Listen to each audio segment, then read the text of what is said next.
That's what I wanted to be. I wanted to be a hybrid motherfucker. A guy that can run 200 miles and then go to the gym with your meathead who's scared of running and lift with him. So that was my whole thing in life. I wanted to be the guy who can run 200 miles with the skinny guys and then go to the gym with the big meatheads and say, okay, load it up. Let's go. So that was my whole thing. That's a very difficult thing to tie the two of them together. When you think when you think ultra marathon runners or people that run long distances, they're very thin. Right. Very thin guys. Like when you were talking about the first time you ran 100 miles that you did deadlifts the night before, like that is just fucking preposterous. Nobody does that. No, yeah. So me and the guy I talked about in the book, it's Silverback Gorilla is what I call him in the book. That's not his real name, obviously. But yeah, he saw me go into my car the night before my first 100-mile race. And, it's like he called me out. Said, hey, Goggins, come here.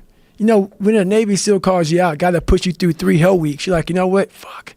I got to go to the gym and lift heavy now. So we're doing squats, deadlifts, power cleans, heavy bench presses. And I'm thinking, I have to run 100 miles tomorrow.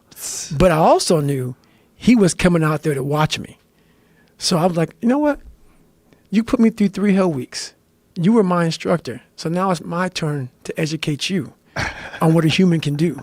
Because I know you could be sitting there thinking while you're watching me with your wife and your kid, and you just worked out with me the night before. We went real heavy, did the heaviest shit, and we're sore. You're going to sit there while you watch me run around this 1-mile track. How the fuck is he doing that shit right now? We lifted heavy as hell, and he's running 100 miles and never has run past 20 miles in his life. I use that for a lot of fuel. So that gym workout, Mr. Silverback Gorilla, there was a lot for my mentality that brought with me. 'Cause I knew I would see you. And he came at mile 50 with a package of 6 donuts that I chomped up with the quickness. So I used that workout for a lot of motivation. 'Cause I knew he'd see me. I know he'd be thinking about it. How'd you not get rhabdo that day? You know what? I don't know what I got that day.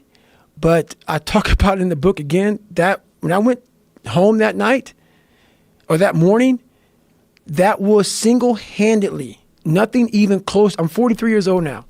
There's nothing even close to that pain. I knew for a fact I wasn't going to get out of that tub.